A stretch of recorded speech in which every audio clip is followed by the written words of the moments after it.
Today we're going to look at the VIOFO A129PRO dual Ultra 4K front and full HD 1080p rear dual channel dash cam. It has Wi-Fi for connectivity to your phone so you can view the videos on your phone, even use it as a viewfinder. Has a GPS module that tracks your location and your speed, and it has very good low light production. The best one I've tried so far. Let's check it out. So today we're going to look at a new 4K ultra high def and full high def. It's a dual camera dash cam, and they say they use a Sony Exmor R sensor. It records in 4K on the front camera and full HD for the rear facing camera. There's two cameras in the package here. Let's look at the specifications. So Ultra HD and full HD simultaneously at 30 frames per second. It has super night vision, so we're going to take this and put it in the car, and we're going to try it at night as well. It'll support memory cards up to 256 gigabytes, which is important when you're recording at 4K because it's going to burn up lots of memory. I'll put a 64K card in it for my tests. Maybe I'll go to a 128 for my tests. We'll see how much it burns up.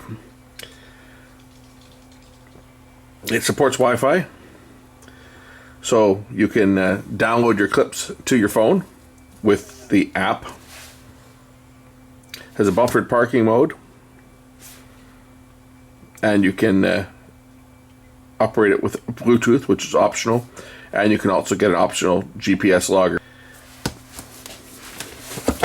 I haven't opened this yet. It's still factory sealed, I believe.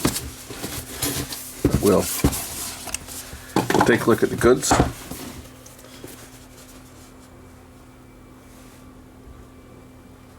I'm going to go through the setup here in the shop, and then going to mount it in the car, and we'll take it out for a test drive.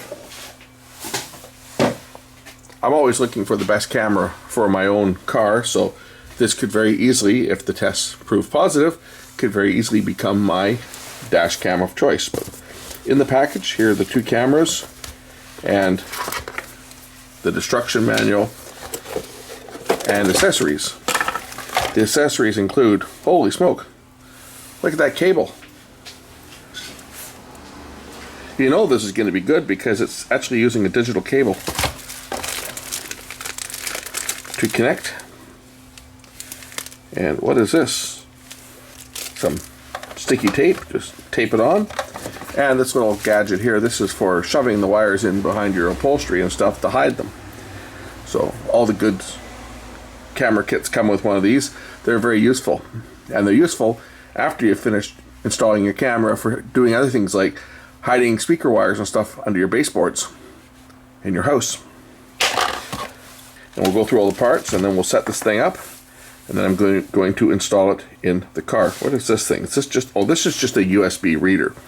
So it comes with a USB card reader as well, so you can plug it into your computer. The camera comes with 4 strips of UHB, ultra high strength bond tape, for attaching the camera to the window. So unlike, these are extra, there's also one on the camera itself. So unlike some of the cameras on the market, which use a suction cup, this one attaches directly to the glass. Now I like these type myself personally because they allow the camera to sit right next to the window so you avoid some of the reflections. The camera itself also can be adjusted up and down, so you can set your angle. Once you've got it stuck to the window, you can adjust where the camera is going to see. I actually like this type of design. There's the front camera, and this is the rear camera here. The rear camera, of course, does not have a screen on it. And you use this USB connection cable to connect from the front camera to the rear camera. This is in fact not a USB cable, though it actually is a special cable to connect the front camera. So it only connects to the one point where it's marked rear camera. It will not plug into the USB port, even though it looks like a similar type connector. It is physically a different connector. As you can see, there's the mini USB, and there's the rear camera port. So physically they look similar. Even the base of the plug here looks similar in shape, but it's not. So be careful, don't force it into the wrong plug because it will damage the camera if you do. And the side with the angle goes into the front camera, the straight side goes into the rear camera. The other cable package that we've got included with it is a power cord with a USB adapter. So it comes with a standard USB plug, and it actually has two USB ports on it, so you can power up the camera plus power up another device at the same time. One side goes into the power connector, the other side goes up to the camera where it's marked power. So you have to give yourself enough clearance from your overhead trim to be able to plug this in, because it is not an angled connector. So that's going to keep this down from the top of your window by an inch or so. But keep that in mind when you're mounting, that you have to provide enough clearance for the straight cable. First, we're going to install the memory card. The memory card goes in with the label facing the front of the car, so like this. So the contact's facing the screen. Just push it until it clicks. To remove it, just push it again, and the memory card comes out. Actually, this is quite an easy one. Some of these dash cams are almost impossible to take the memory card out of, this is nice, because this is easy to put the memory card into. So, memory card is in. The camera actually faces up this way. So the memory card's going to face to the driver if you're in North America, because it's on the left side. We're going to connect the rear camera, and then I'm going to power the unit up. And we'll go through some of the menus together. We'll test it out, do a quick test run, and then I'm going to take the camera and I'm going to spend a little while and install it in the car, and then we can do some driving around with it and see how it looks. Okay, rear camera plugs in just like that, and the cable plugs into the front camera on the side here. Power plugs into the camera where it's marked power. And once the camera has power, it'll turn on by itself. So when the camera's recording, you get a picture-in-picture on the display. The main portion of the front camera is shown in the window here, and then the rear camera is shown up in the corner. You can see the picture from the rear camera. We're going to go through the menus on here momentarily. So to stop it from recording, I'm going to press the... I gotta stop the recording first. Gotta press the record button. That'll stop the recording. The light will blink. That's just writing. The beeping you hear is an alert to alert you that the camera is not recording, and that can be turned off in the menu. And then I can go into the resolution. All the buttons are on the side of the camera here. You get up and down, and your OK button is in the middle. So if I move through, for example, bit rate, we have different settings for bit rate: low, medium, high, and maximum. And of course, this is going to select the recording quality. The higher bit rates are going to give you a better picture, and the lower bit rates are going to give you a lower quality picture but conserve space. For this test, we're going to select the maximum. Live video source, here we go. You can either look at the front camera, the rear camera, rear overlaid, or front overlaid. Normally, I would keep it in the rear overlaid. Loop recording, you can turn it off. 1 minute, 2 minutes, 3 minutes, 5 minutes, or 10 minutes.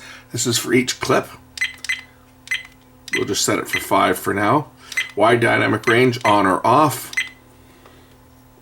With a wide dynamic range, you'll get higher contrast between the whites and the blacks. Again, it all depends on whether your software is able to support it. I'm going to leave it off just because I don't shoot in HDR. So if I have HDR on and I try to edit the footage in with this video, it's not going to look as good as it should. But that's only because my software I'm using an older version of Premiere. It supports 4K, but it does not support HDR. Exposure compensation for the front camera, you can select additional exposure compensation for the front and the rear camera. So you can adjust that accordingly. And one back. Parking mode, this is where you would set up for time lapse, 1 frame. Right here you can have off. Auto event detection, which means it'll detect whenever the car is bumped or moved. Or you can set it to record 1 frame per second, 2 frames per second, 3 frames per second. So you can do it as a time lapse. And you can also set low bit rate recording to save space if you want to record. So Some people might choose to just leave their car in time-lapse mode and record 3 frames per second. That way you've got a continual recording, but it's not going to burn up your memory card if you want to use that. The parking G sensor, low, medium, and high sensitivity, that determines when the camera turns on. Time-lapse recording, it'll do built-in time-lapse recordings. So you can set how long you want to record between each frame. So you can use this as a time-lapse recorder as well. Be great for doing an ultra-lapse, for example. And motion detection, well, we got that, we detected that. GPS, if you have the optional GPS unit.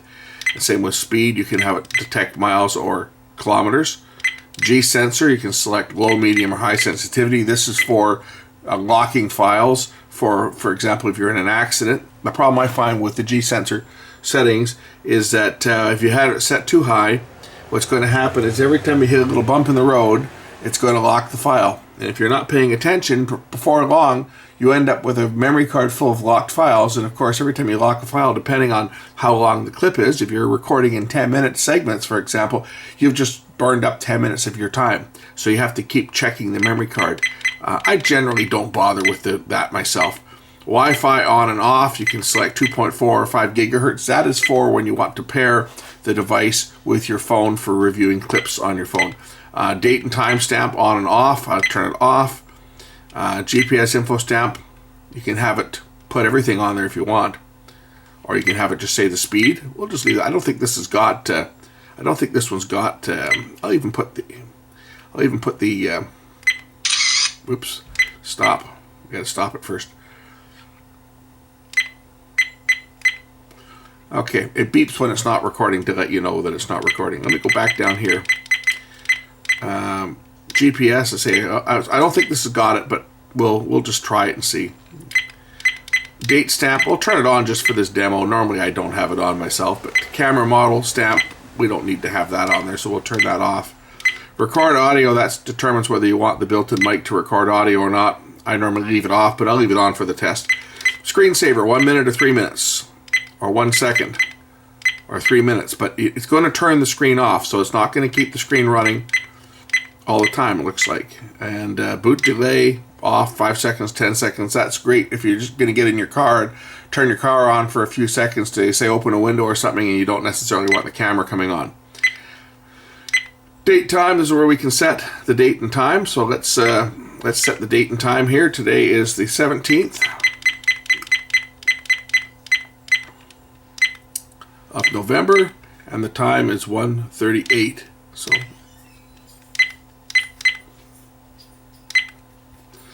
time zone, language, you can select English, French, Spanish, Portuguese, Dutch.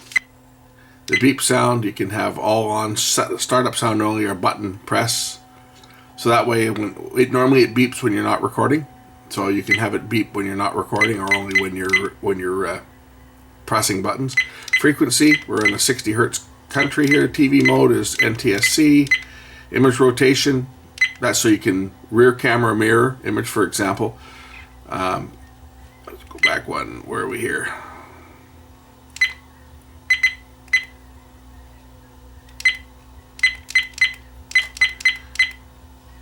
Image rotation, that's for the front or rear or front and rear. That'll turn it upside down so you can hang the camera upside down. The next one is rear camera mirror, so you can have it show as a straight image that you would normally see if you were looking out the back window, or turn on the rear camera mirror and it'll give you a mirror image of what's behind you. Format, to format the memory card. Format warning, you can have this thing set so that it'll remind you to format your card every so many days. And go back to default settings. Car number, this is where you can put an actual number on your car. Custom text stamp, you can actually put any information on the video that you want. If you want to burn something on there. Firmware version, this just shows what version is on the camera. And then we're back to resolution. That's set up. So the camera can be removed, leaving the mount in place. So once your mount is installed, if you want to remove the camera for any reason, you can just slide your camera off like that and it'll come off of the mount. So obviously for the optional GPS, you would have a GPS mount, and the GPS would be in here. That would stick to your window. And then you can remove the camera, take the camera away for safekeeping, for example. Or if you want to review footage from the camera, you can take it off, unplug it from the rear camera, and operate it independently. And for those interested, the bit rate in high is 40 megabits for the 4K and 13 for the rear camera, and in the maximum it's 60 megabits for the 4K front camera and 17 megabits for the rear camera. The picture quality just off my initial tests have been excellent. I can't wait to get it in the car. Let's mount it and go out and do some test recording. So I've got the camera mounted. The only cables you can actually see are the ones that lead from the camera, the power cable, and the rear camera cable that lead up to. I had a suction cup stuck there before and it left some residue, but that's okay. This one's stuck below it. It's fastened to the window. I've left myself enough clearance here so that I can get the memory card out. I've got to stop it from recording here. I can get the memory card out without having to take the camera off. I was originally going to mount it right up against the frame here, but doing so meant the camera had to be removed from the mount in order to take the memory card out. And I didn't want that. There's times I want to take the memory card out to review some footage and not have to remove the camera. Although the camera can be taken down pretty easy. Unplug the rear camera and it'll just slide over like that. I've got all the wires routed up, and in behind the upholstery it runs down. Push that together properly. It's going to run down here, runs down under the floor and up to the back of the car. See, in the back, the wiring is totally hidden. It's underneath here. It runs up here, up around here. Gonna push that in a bit better. And then up along the headliner and down to the back camera, which is mounted in the back window, right in the middle. And you don't see it from the outside. You don't see the wire because it's hidden from view by the sunshade. As you can see, the back camera is completely invisible from the outside. It's right here. But when there's light outside, you don't see it. It's very well concealed. Most people would not even know it's there unless they were actually looking for it. You don't see the wiring at all. We're going to take it out now and we're going to do some recording with it and see how it looks. And I'm also going to put the other camera, I'm just going to suction cup mount the other cameras on the window, and we'll run 3 cameras. This one and the back camera, and I'll run the other 2 cameras that I've got just for comparison. So right now it's the late afternoon. It's 3:20, and we're, what is it today, about the 17th, I think, of November. And we're going to just take this for a drive around town and see how it performs under various lighting conditions. And then we're going to take the cameras out again once it gets dark in another couple of hours. We'll take it out and we'll drive around again, and we'll see how it handles the nighttime shooting for both the front and the rear camera.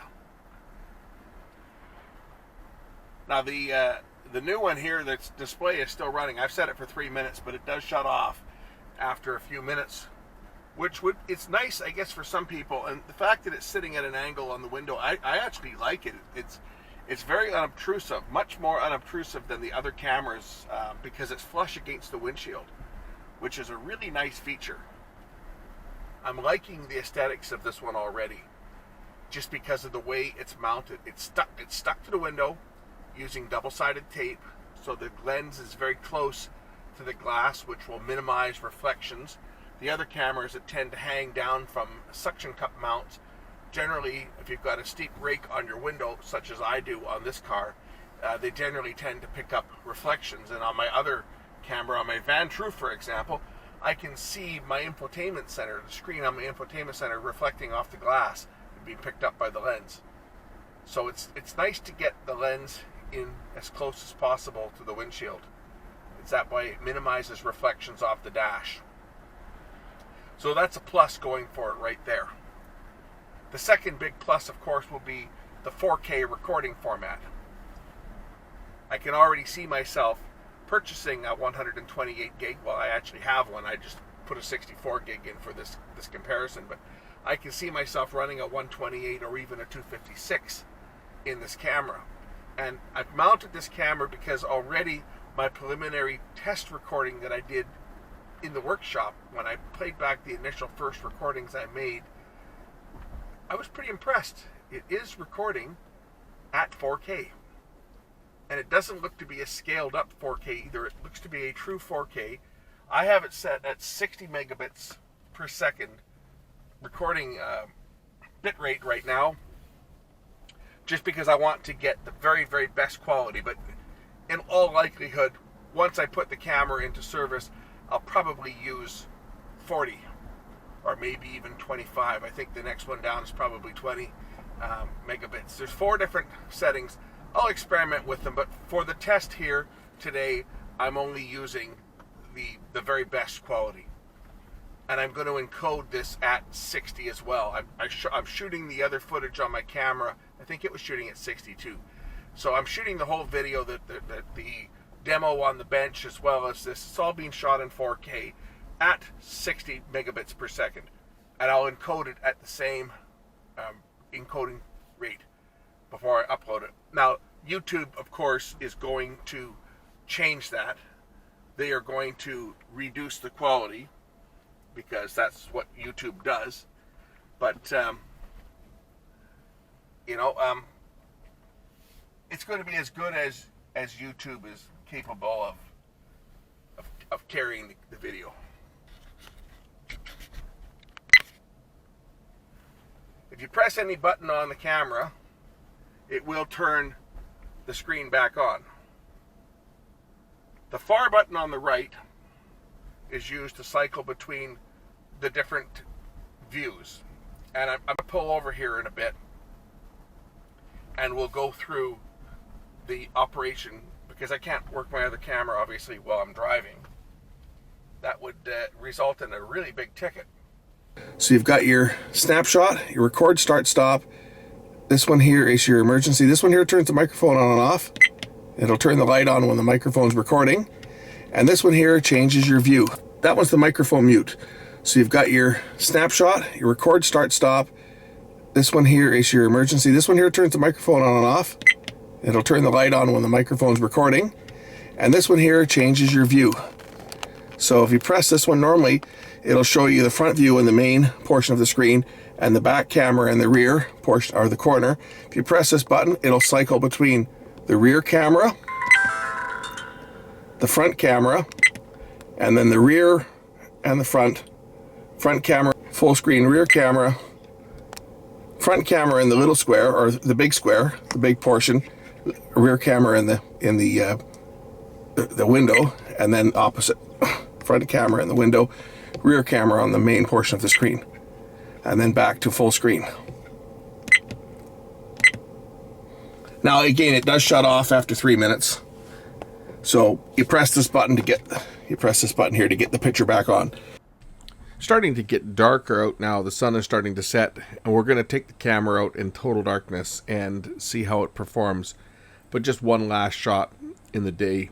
If you notice the GPS down in the bottom corner of the screen, it shows my speed and it shows my coordinates as to where the video was shot. Now you can turn the coordinates off so they're not on the screen, but they're still actually watermarked in the video file itself. So you can use, there's aftermarket software that you can utilize that will actually give you an overlay with Google Maps to show you exactly where you were and where you were going on that particular route. It'll light up on the map where you are and how fast you're driving and all kinds of other stuff. Oops, I think I'm speeding. Anyway, that's, as I say, the sun's starting to go down. Sun's getting very steep into the background now, and a lot of deep shadows here. I'm going to skip ahead a bit, and we'll do some shooting at night. There's a shot out the back window right into the sun, and as you can see, now I don't even have the HDR mode turned on. If I had HDR mode on, there'd even be a clearer picture than this, but I can't edit with HDR with this older software that I'm running. It's not set up for that, so turning on HDR will actually decrease the quality of the picture. And I turned the HDR on to see what it would look like for the nighttime shots, and I probably shouldn't have, because you're going to see a little increase in noise. But anyway, let's skip ahead. We'll look at the nighttime shots. So here's driving down the freeway. It's pitch black. Now again, I turned on the HDR, or the high dynamic range mode. I wanted to see how it would look. But because my software doesn't support it, it's kind of throwing the picture out a little bit. But anyway, even with this on, you can see that the camera records everything. It is really bright, and even headlights don't bother it that much. But very good picture. You know, even when there's no light. Here's where we're under street lights now, obviously. But when I get past the street lights, we're going to get into a very dark section of the highway here. And there's nothing other than the car headlights. We'll take a look at the back camera as well, because it's also very good.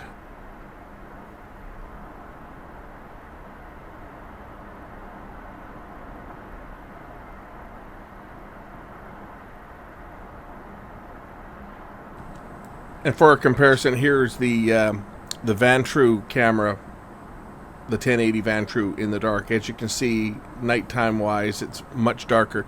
We'll take one quick shot from the cam park and just show you how pathetic it is. See what I mean? Don't even waste your time. Let's get rid of these and go back to a real camera.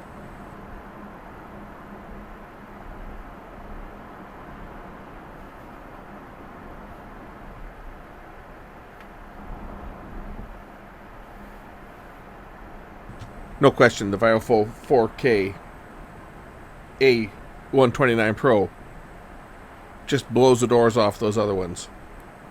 The picture is so good at night. It rivals shooting with my Sony. And it should, because it's using a Sony XMR sensor. The same as my Sony camera is using. These are some of the best sensors that are on the market. But the picture, look at, you can even read the sign. You can read the street sign at night. That is impressive.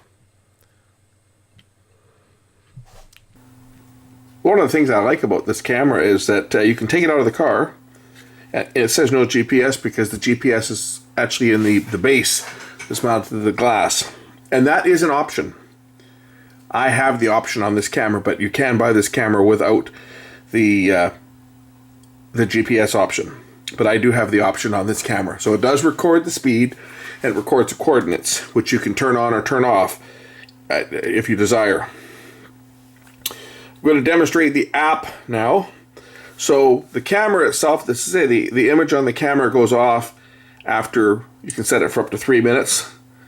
I do have the app installed on my phone. If I click connect to my camera, and I have to turn the Wi-Fi on. So if I press and hold, that'll turn the Wi-Fi on.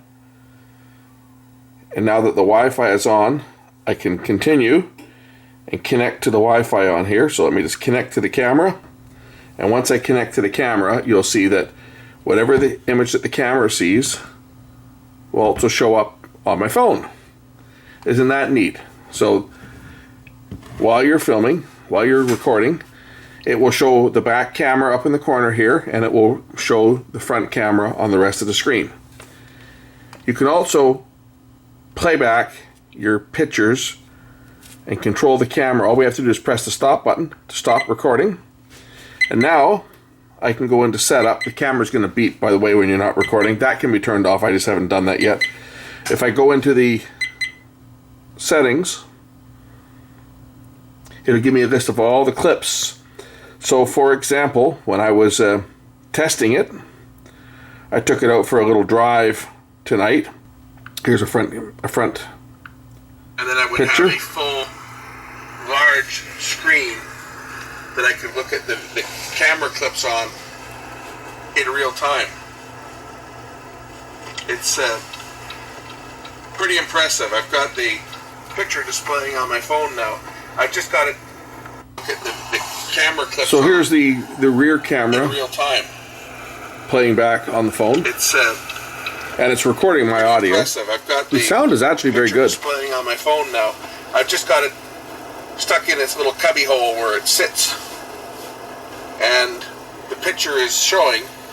Well, anyway, that's the app. And if I go back to here, now I'm back to control the camera. If I want to go into the settings, I tap the settings button. Here's where I can operate the camera. Exposure compensation, I can adjust the compensation. I can select time-lapse recording from the phone here. I can select how long the loop is going to be. Anywhere from off, which will continue to record until the card gets full. Breaking at the 4 GB point, of course, for the files. Or 1, 2, 3, 5, and 10 minute clips. I'm set currently for 5 minutes, I believe. Wide dynamic range on and off. I can turn the motion detection on and off from the phone. I can set the bit rate, which I had set to high. Earlier I had it set to maximum. I just want to try the different bit rates. So if the picture is not quite as good in the dark images on this particular test, it's because I set it to high, which is 40 megabits instead of 60.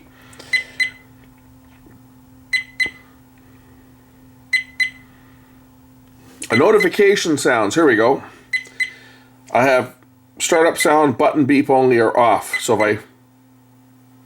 if I do that and say okay, it will now stop beeping. Now the reason it was beeping there is with all notifications turned on, it will do that double beep if the camera is not recording. That's to remind you that maybe you've stopped it from recording, or it's shut down for some reason, or there's a problem. It'll start the double beep to let you know that it's not recording, because the screen is not normally on this camera. Well, it does when you first turn it on, but then after you can set it for anywhere from 5 seconds to 3 minutes, the screen actually turns off. So you don't get a visual indicator that you're actually recording. So you could inadvertently stop recording and not know it. So that's what that's for. You can set the notification sounds if you want the startup sound only, button beep only, or all sounds on. If you put all sounds on, it will do the double beep when it's not recording. Here you can set your Wi-Fi password. I haven't done that yet, so it's still using the default 1, 2, 3, 4, 5, 6, 7, 8. I will change that before I put the camera into service, so don't worry if you guys are concerned that you're going to see my password for this thing. First of all, I'm on the 5 gigahertz band, which has a very short range, but I will be changing that password. And then you can see other things like how much space is on your card. You can put a custom text stamp in, put your car license plate number and stuff, and that'll all show up on the screen if you so desire. And I can also turn things off, like I can say GPS, speed plus coordinates, speed only, or coordinates only, or I can turn the information off. I currently have it set to speed plus coordinates just for the demo. And you can set your speed in kilometers per hour or miles per hour just by selecting it like that and selecting OK. That's kind of annoying, isn't it? So we'll shut that off for the moment. Somebody, I'm sure, will complain about that. Image rotate, you can select front camera image rotate, rear camera, or front and rear. That's so if you want to hang the camera upside down. And there's also rear camera mirror image. So you have the choice of having the camera show a normal view like you would see if you were looking out the back window, with objects on the left appearing on the left, objects on the right appearing on the right, or you can select rear camera mirror, and that will give you a mirror image on your recording, which will make it appear like you're looking in a mirror. Personally, I don't like that. I want it to look as it does, not as I would see it in a mirror. So that's that.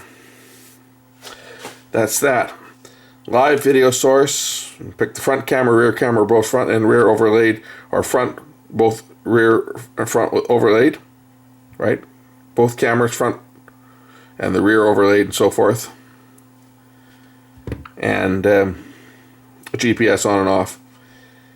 And those are the settings. Of course, you can set your time synchronization as well, boot delay, parking mode, you can turn that on and off here.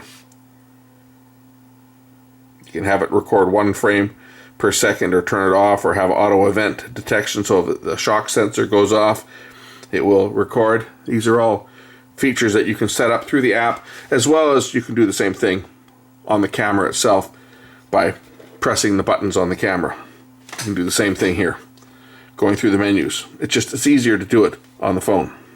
When you open up the folder, you will find files listed in a folder called DCAM or DCIM/movie, and the files are all MP4 format files, and they're all in order.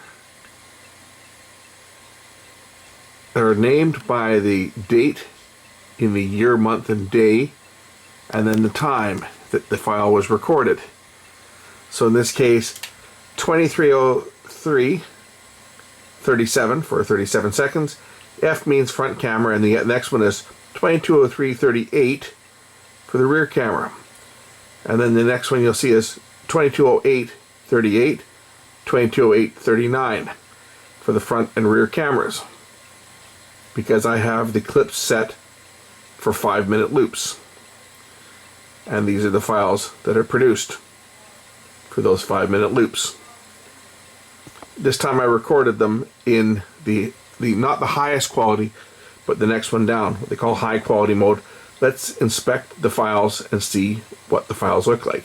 If we look at file properties, we'll see that the file is recorded. It's 3840 by 2160, and this is at 41.3 megabits.